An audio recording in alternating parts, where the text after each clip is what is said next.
숨이 가빠졌습니다.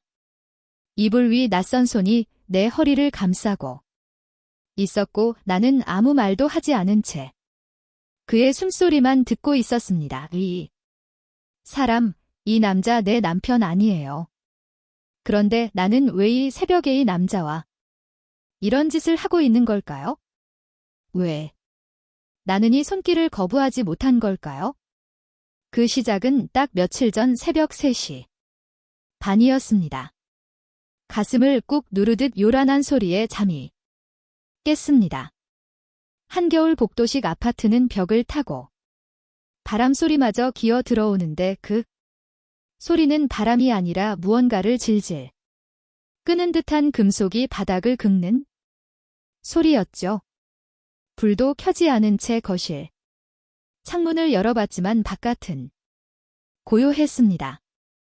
환청이었나 싶어 다시 이불을 뒤집었는데 이번엔 또렷하게 문이 쾅 닫히는 소리가 났습니다. 심장이 뛴 채로 슬리퍼를 질질 끌고 현관으로 나왔습니다.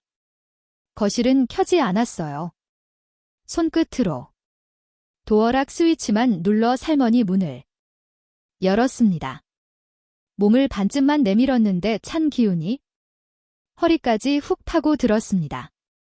복도 끝 꼭대기층 옆집 문이 반쯤 열린 채 덜컥거리고 있었고 바닥에는 누군가 버린 듯한 종이 쪼가리들과 구겨진 휴지 더미들이 어지럽게 흩어져 있었습니다.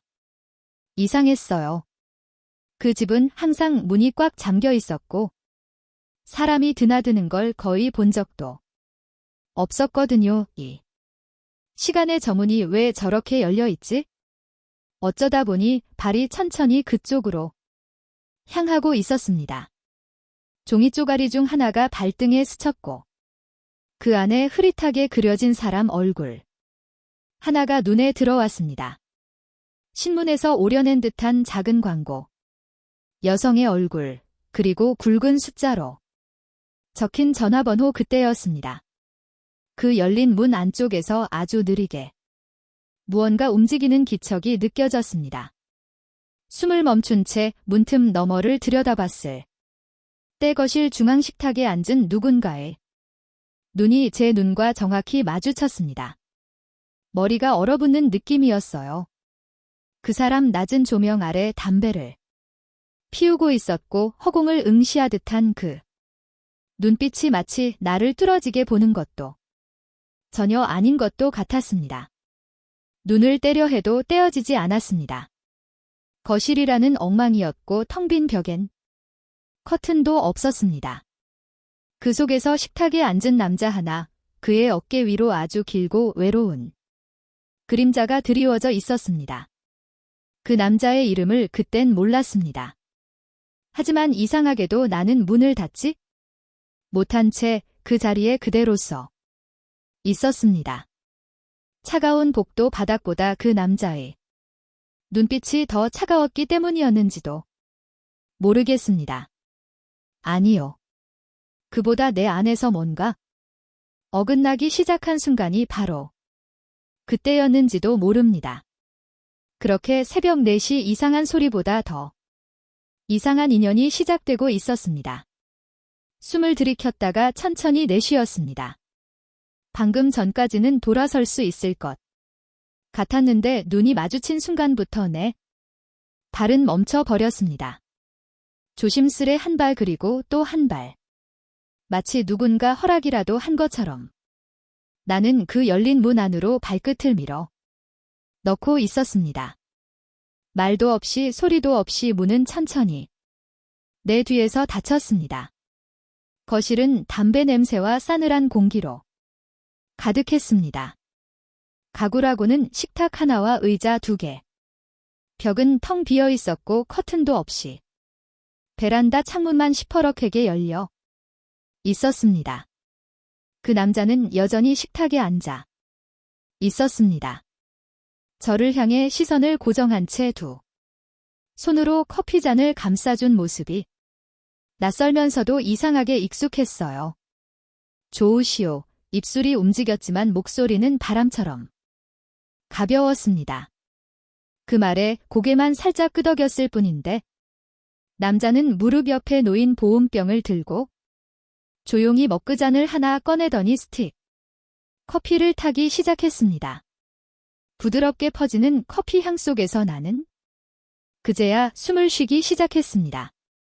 거실 바닥엔 종이 조각들, 비닐, 그리고 누군가 미처 열어보지 못한 선물 상자 같은 게 발끝에 굴러 있었습니다.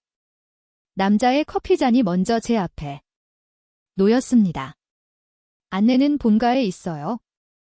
오늘은 안. 요. 그 말이 마치 지금 이 자리에 내가 있어도 된다는 허락처럼 들렸습니다.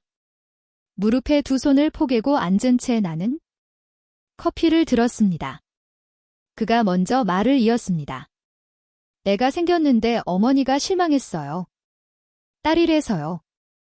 가늘에 떨리는 손가락과 이따금 창밖으로 멍하니 흘리는 시선. 그는 말을 천천히 이어갔습니다. 3대 독자라서 아들 아니면 안 된대요. 아내는 요즘 말도 안 해요. 저하고 눈도 안 마주치고요. 임신하고 나서 더 심해졌어요. 조금씩 내 안쪽 어딘가가 뜨거워졌습니다. 나는 그를 향해 몸을 살짝 돌려 앉았습니다. 그럴수록 당신이 더 안에 편들어 줘야 해요. 아이를 가진 여자는 세상에서 제일 불안한 존재예요. 그 말은 마치 오래전에 내가 남편에게 바라던 위로처럼 튀어나왔습니다. 남자의 눈이 내 얼굴에 정지된 채 머물렀습니다. 긴장감도 아니고 애트함도 아닌 그 무엇보다 날선 시선이었죠. 그 시선은 내 목선을 타고 어깨로 그리고 가슴 위에 멈춰선 듯 느껴졌습니다. 내가 무슨 말을 더 해야 할지 몰랐고 그도 무슨 말을 더 꺼내야 할지 모르는 듯 보였습니다. 하지만 그 정적은 커피 한 모금보다 더 강렬하게 우리 사이를 채웠습니다. 나는 컵을 내려놓고 고개를 살짝 숙였습니다. 그 남자의 시선은 이미 나를 넘어 무언가를 바라보는 듯 했습니다. 바라보는 것이 나였는지 내 뒤에 남겨진 외로움이었는지는 알 수 없었습니다. 하지만 이상했습니다. 그 방은 텅 비었는데도 숨이 턱 막힐 만큼 가득 차 보였거든요. 몸이 식는다는 게 이런 기분이었을까요? 팔을 쓸어내렸지만 소용없었어요. 난 분명히 옆집 거실에 앉아 있었고 따뜻한 커피를 마셨는데도 속은 더 차가워졌습니다. 정태훈이라는 이름도 그 순간까진 몰랐습니다. 그저 식탁 너머의 남자 누군가의 남편이고 또 누군가의 아들이며 지금은 아무도 아닌 사람처럼 앉아 있었습니다.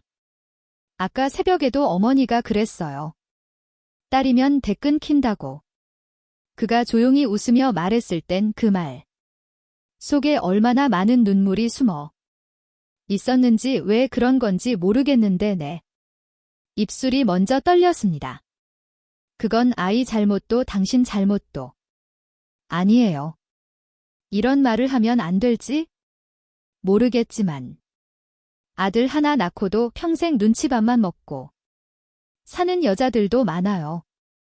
그 말은 나에게 하는 말이기도 했습니다. 결혼.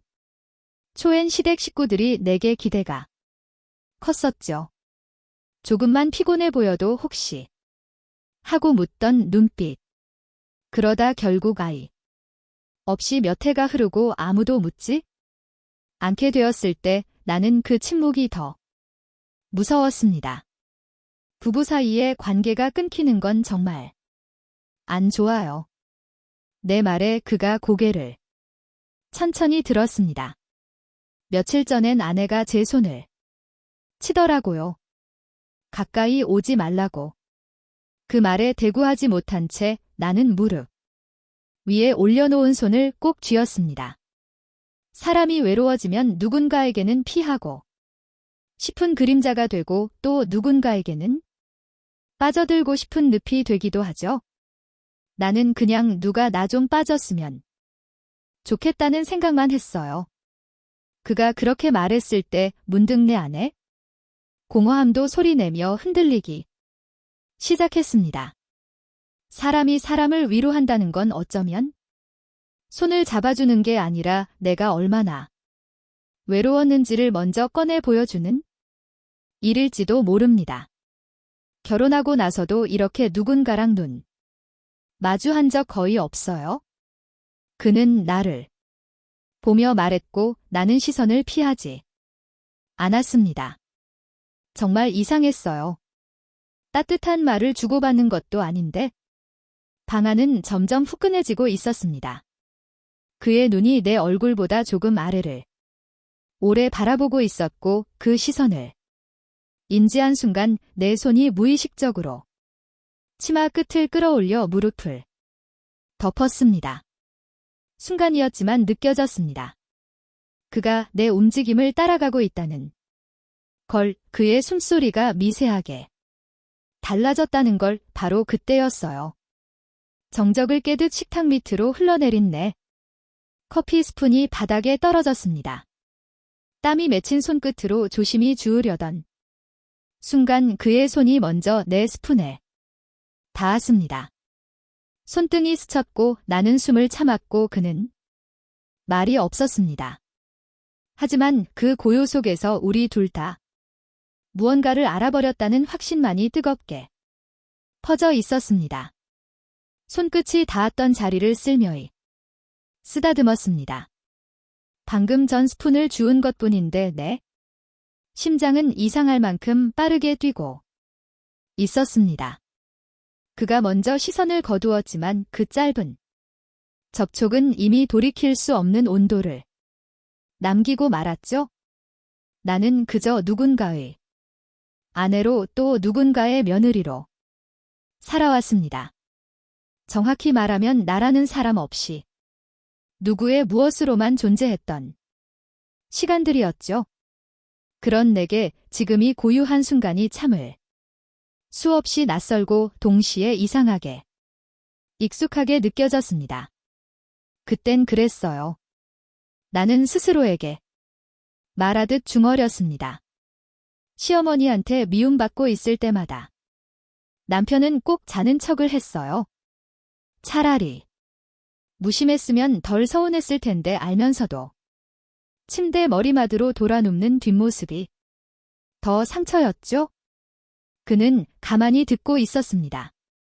그 말들 사이에 무슨 의도를 품거나 감정을 얹지 않고 그게 오히려 더 위험했는지도 모르겠습니다. 나는 그때 누군가 한 사람만이라도 내 편 들어줬으면, 내 말 끝까지 들어줬으면 좋겠다고 생각했었어요. 그는 아무 말 없이 제 쪽으로 커피잔을 한 모금 더 들이켰습니다. 그 입술 사이로 김이 느리게 흘러나왔고 그 숨결이 식탁 너로 내볼에 닿은 듯 따뜻했습니다. 정확히는 그가 내게 말 대신 숨으로 대답하고 있다는 느낌이었죠. 그의 눈이 아까보다 더 깊게 내 안을 들여다보는 듯 했습니다. 수연 씨. 갑작스러운 내 이름에 눈이 크게 떠졌습니다. 그는 분명 내 이름을 몰랐을 텐데 아마도 초인종 옆에 붙어있던 명패를 본 거겠죠? 하지만 이상하게 그 한마디에 전신이 찌릿하게 굳어 버렸습니다. 그의 시선이 천천히 내 어깨 그리고 그 아래로 천천히 흘러내렸습니다. 나는 무릎을 5곳이 모으며 커피잔을 입가로 가져갔지만 입술은 잔에 닿기도 전에 멈춰버렸습니다. 그가 너무 오랫동안 나를 보고 있었기 때문입니다.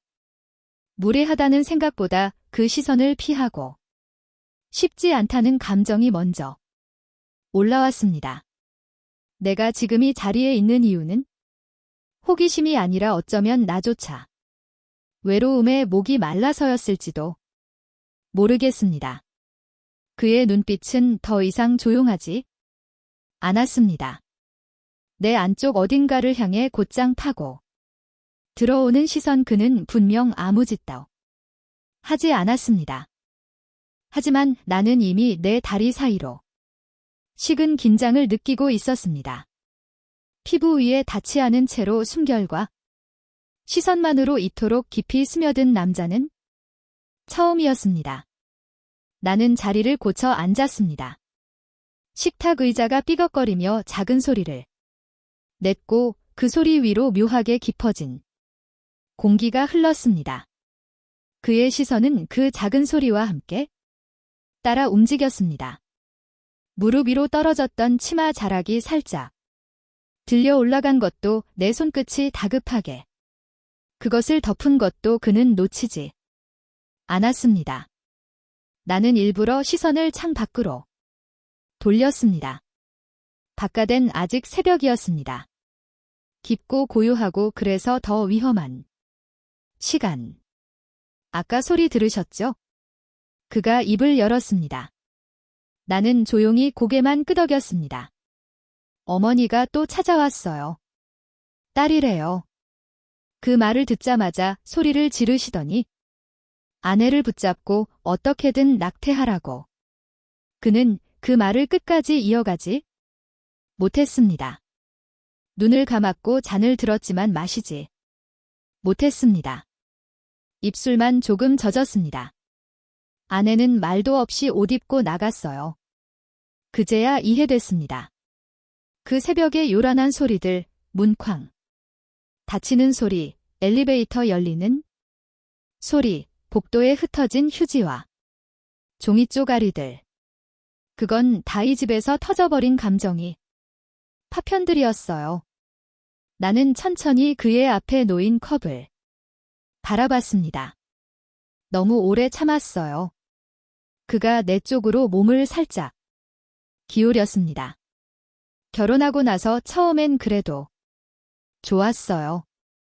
같이 밥 먹고 장 보러 가고. 근데 임신하고 나서 아내는 점점 멀어졌고 어머니는 더 가까워졌죠? 아주 끈질기게 내 자식인데도 난 아무 말도 못했어요. 그 말에 담긴 자괴감이 그를 더 위험하게 보이게 했습니다. 나는 말없이 그를 바라봤습니다. 그의 손가락은 잔을 준 채로 미세하게 떨리고 있었고 시선은 내 손끝을 그리고 무릎 위치마 자락을 향해 움직였습니다.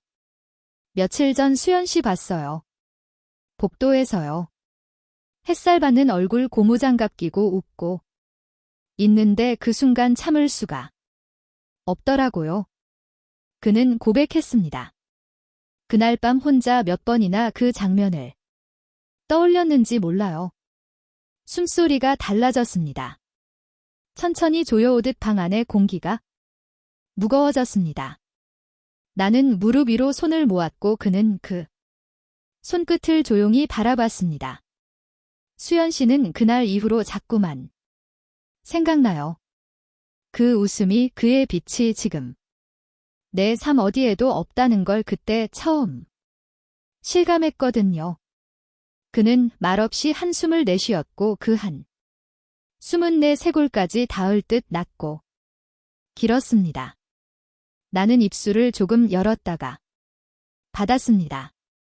무슨 말을 해야 할지 알 수 없었어요. 그저 그 시선을 피하지도 받지도 않은 채 그저 그 자리에 앉아있는 것만으로도 이미 선은 흐려지고 있었습니다. 그의 눈빛은 조용했지만 그 안엔 사라지지 않은 갈증이 선명히 담겨 있었습니다. 나도 마찬가지였는지도 모르겠습니다.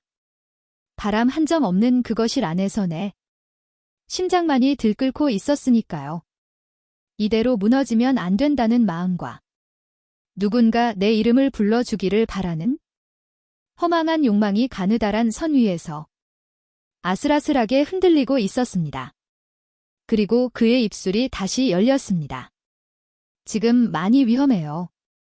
그 말은 나를 향한 고백이자 스스로를 향한 경고처럼 들렸습니다. 식탁 아래 다리가 조금씩 떨렸습니다.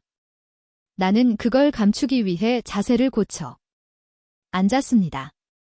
손으로 치마 끝을 살짝 잡아당기며 무릎을 가렸는데 그 순간 그의 시선이 그 움직임을 따라 또렷하게 흘렀습니다. 그 눈빛엔 더 이상 망설임이 없었고 그저 조용히 타오르고 있는 불 같았습니다. 말없이 눈이 마주쳤습니다. 입술을 닫은 채 호흡만으로 이어진 긴장감. 그 순간 내 안에서 아주 얇은 막 같은 게 찢어지는 소리가 들리는 듯했어요. 그는 일어나지 않았고 손을 뻗지도 않았습니다. 하지만 나는 알 수 있었습니다.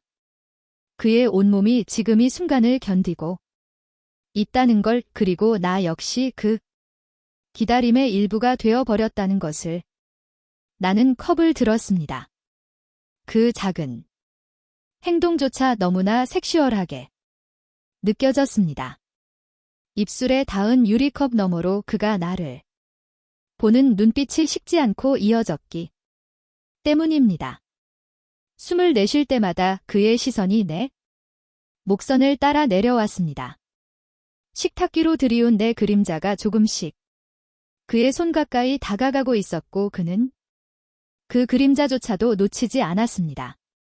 이러면 안 되는데 입 밖으로 새어나온 건 말이 아니라 거의 기도에 가까운 한숨이었습니다. 하지만 그는 대답하지 않았습니다. 그저 그 자리에서 내가 무너지기를 기다리고 있었습니다. 나는 몸을 틀어 의자에서 일어섰습니다. 치마자락이 다리 사이에 닿는 감촉조차 민감하게 느껴졌습니다. 걸음을 옮기려던 순간 그도 천천히 의자에서 일어났습니다. 한 걸음 그리고 또 한 걸음. 거리는 여전히 있었지만 공기는 이미 닿고 있었습니다. 그가 말없이 한 손을 드러내 어깨 가까이까지 올렸을 때 나는 숨을 들이마셨습니다. 그 손끝은 내 몸에 닿지 않았지만 기척만으로도 등줄기를 타고 전류처럼 흘러내렸습니다. 나는 고개를 천천히 들었고 그의 눈이 마주 보였습니다. 거기엔 욕망보다 더 깊은 오래 묻힌 외로움이 가득 차 있었어요. 누가 먼저였는지는 기억나지 않습니다. 어느새 우리는 나란히 서 있었고 말없이 같은 방향을 바라보았습니다. 그리고 거실 끝 침실문 앞에 멈췄습니다. 손이 문고리에 닿는 순간까지도 아무 말도 하지 않았습니다. 이미 모든 말은 눈빛과 숨결로 끝나 버렸기 때문입니다. 문을 여는 손에 힘이 들어갔습니다. 손끝이 조금만 떨렸어도 이 문은 다시 닫혔을 겁니다. 하지만 그건 아주 부드럽게 너무도 자연스럽게 열렸습니다. 침실은 작은 방이었습니다. 가구라곤 매트리스 하나, 베개 2개, 그리고 켜지 않은 스탠드. 조명뿐. 그 안엔 온기가 없었지만 몸은 뜨겁게 데워져 있었습니다. 문이 닫히는 소리는 조용했어요. 마치 누군가 아주 오래 전부터의 순간을 기다려왔다는 듯이 우리는 서로 마주보고 섰습니다. 그 어떤 말도 이 공간에선 불필요했어요. 그는 천천히 다가왔고 나는 물러서지 않았습니다. 이건 누가 먼저였다 할 수 없는 서로에게 동시에 끌려버린 감각이었습니다. 손끝이 먼저 닿았습니다. 의도하지 않았지만 너무도 정확하게 가슴께로 옷감이 밀려 올라가면서 그의 손이 거기 머물렀고 숨결이 내 목선 아래까지 내려왔습니다. 눈을 감은 건 그를 피하고 싶어서가 아니라 지금 이 감각을 더 천천히 받아들이고 싶어서였습니다. 몇 번이나 입술이 닿았다 떨어지고 옷이 어깨를 타고 흘러내리고 입을 위로 허리가 젖혀졌는지조차 이젠 기억나지 않았습니다. 호흡은 길었고 침묵은 뜨거웠습니다. 한 번이 아니었고 몇 번이었는지는 헤아릴 수 없었습니다. 그는 조용히 내 이름을 불렀고 나는 그 이름 하나 없이도 다 알아들었습니다. 아찔함과 허무함이 동시에 밀려왔지만 그보다 먼저 내 안에 오래 비어있던 무언가가 채워지고 있었습니다. 나는 그 순간 사랑이라는 단어를 꺼내지 않았습니다.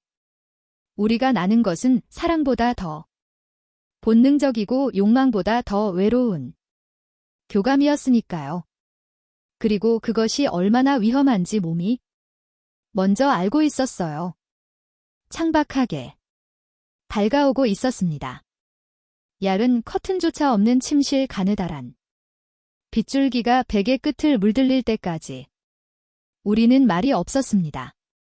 나는 조용히 일어났습니다.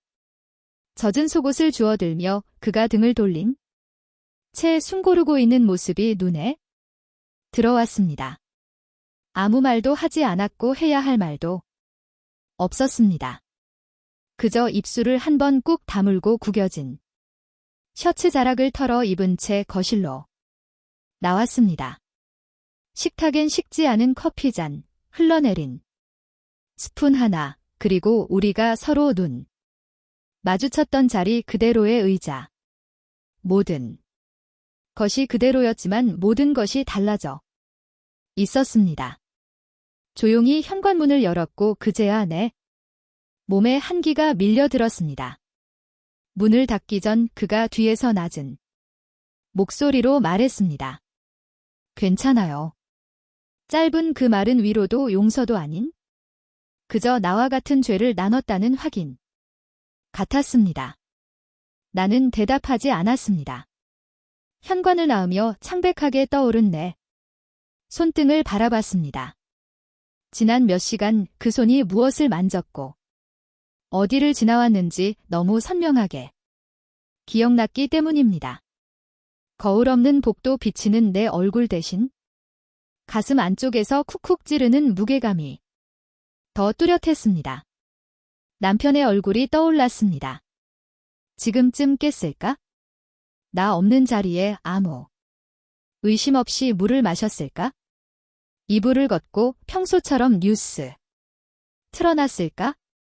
집으로 가는 발걸음이 무거웠습니다. 새벽 공기는 차가웠지만 나의 몸은 아직 식지 않았습니다. 숨을 내쉴 때마다 그의 체온이 떨어지는 감각이 느껴졌고 그 감각이 사라지지 않기를 바라는 나 자신이 더 무서웠습니다. 나는 이 새벽을 되돌릴 수 없다는 걸 알고 있었어요. 현관문을 열었을 때 집안엔 따뜻한 공기 대신 미지근한 정적이 가득했습니다. 불은 꺼져 있었지만 주방 쪽에서 작은 소리가 들려왔습니다. 남편이 벌써 깬 거였어요. 텀블러에 물을 따르던 손이 멈췄고 그가 돌아봤습니다. 어디 갔다 왔어? 그 말에 나는 단 한치도 망설이지 않았습니다. 그냥 바람 좀 쐬고 싶어서 아무렇지 않게 대답했지만 목소리는 조금 떨렸습니다. 남편은 고개만 살짝 끄덕인 뒤 텀블러를 닫고 다시 식탁 쪽으로 돌아갔습니다. 그 뒷모습이 이상하리만치 낯설었습니다. 매일 보던 옷, 늘 하던 움직임인데도 왜 그리게만 느껴졌는지 그는 말없이 앉아 핸드폰을 켜고 뉴스를 스크롤했고 나는 조용히 신발을 벗고 방으로 들어갔습니다. 이불 속으로 몸을 밀어 넣었지만 냉기가 가시지 않았습니다. 눈을 감자 금방 전까지 그의 체온이 느껴지던 침실의 공기, 그 시선, 그 숨소리가 덧없이 떠올랐습니다. 남편이 묻는 소리에 나는 대답하지 않았습니다. 이불을 얼굴까지 끌어올리며 그저 몸을 웅크렸습니다. 나는 지금 무언가를 끓이거나 굽거나 숟가락을 놓고 젓가락을 드는 평범한 일상에 들어갈 준비가 되어 있지 않았습니다. 방금 전 내가 빠져나온 그 방은 너무도 현실 같았고 이 방안은 오히려 꿈처럼 멀게만 느껴졌습니다. 남편은 더 묻지 않았습니다. 그 침묵이 고마웠는지 더 괴로웠는지는 모르겠습니다. 하지만 나는 알 수 있었습니다. 내 몸이 남편과 같은 공간에 있으면서도 마음은 여전히 다른 곳을 헤매고 있다는 걸 아직 씻기지 않은 그의 냄새가 허벅지 사이에 남은 자의 내 속을 천천히 죄어오고 있었습니다. 죄책감은 목끝까지 차올랐고 그 무게는 가볍지 않았습니다. 하지만 그보다 더 무서웠던 거니 순간조차 어딘가 다시 돌아가고 싶다는 내 아내 목소리였습니다. 등 뒤로 인기척이 느껴졌습니다. 나는 이불 안에서 몸을 더 움츠였습니다. 지금은 그 어떤 접촉도 감당할 자신이 없었어요. 하지만 이불 위로 조심스레 얹히는 손 하나. 춥지. 남편의 목소리는 낮았고 그 안에 미안함도 애틋함도 없었습니다. 그저 익숙한 하루의 시작처럼 그 손이 천천히 내 허리를 따라 내려왔습니다. 나는 움직이지 않았습니다. 그 손을 막지도 피하지도 않은 채 이불 안으로 파고든 그의 몸에서 비누 냄새가 났습니다. 그와는 전혀 다른 너무도 익숙하고 정돈된 체온이었습니다. 사랑해. 남편이 속삭였습니다. 나는 눈을 감았습니다. 목덜미에 닿는 숨결이 부드럽고 손끝이 속옷 너로 나를 덮었을 때조차 어디 하나 거칠지 않았습니다. 그는 나를 사랑한다고 말했고 나는 대답하지 않았습니다. 그저 허리를 살짝 들어 그의 움직임을 따라주었습니다. 몸은 반응하고 있었지만 마음은 점점 더 깊은 혼란 속으로 빠져들었습니다. 남편의 손길은 익숙했지만 심장은 익숙하지 않은 누군가를 향해 계속 흔들리고 있었어요. 남편이 내 안으로 들어왔을 때 나는 다른 누군가의 눈빛을 떠올리고 있었습니다. 다른 이불 위에서 다른 숨소리와 다른 체험과 엉켜있던 그 순간을 피부는 남편을 받아들이고 있었지만 속은 무너지고 있었습니다. 입술을 깨물었습니다. 아무 소리도 내지 않기 위해서가 아니라 내 안에서 커져가는 이 이상한 쾌감과 죄책감이 입 밖으로 새어나올까? 두려워서였습니다. 아침 햇살은 점점 더 밝아지고 있었고 내게 내려앉은 그림자는 점점 더 길어졌습니다. 남편은 나를 꼭 안은 채 숨을 고르고 있었습니다. 나는 눈을 떴습니다. 천장을 바라보며 생각했습니다. 돌아갈 수 있을까? 아니 돌아가고 싶은 걸까? 그 누구도 알지 못한 채 나는 그날 아침 다시 한번 무너졌습니다. 그날 새벽 그녀가 마주한 건 이웃 남자도 아니고 외로움도 아니었습니다. 사실은 자신 안에 숨겨져 있던 낯선 감정과 욕망이었죠. 사랑받고 싶다는 마음, 누군가에게 바라보이고 싶다는 갈증, 그 모든 것이 잠깐의 틈으로 스며든 겁니다. 살다 보면 누구에게나 흔들리는 순간은 찾아옵니다. 이야기는 그 흔들림 속에서 자신의 마음을 처음으로 마주한 한 여자의 기록이었습니다. 혹시 이긴 이야기를 끝까지 들어주신 분들이 계시다면 잘 들었어요. 댓글에 남겨주시는 그 한마디가 다음 이야기를 이어가는데 정말 큰 힘이 됩니다. 구독과 좋아요도 잊지 말아주시면 감사하겠습니다.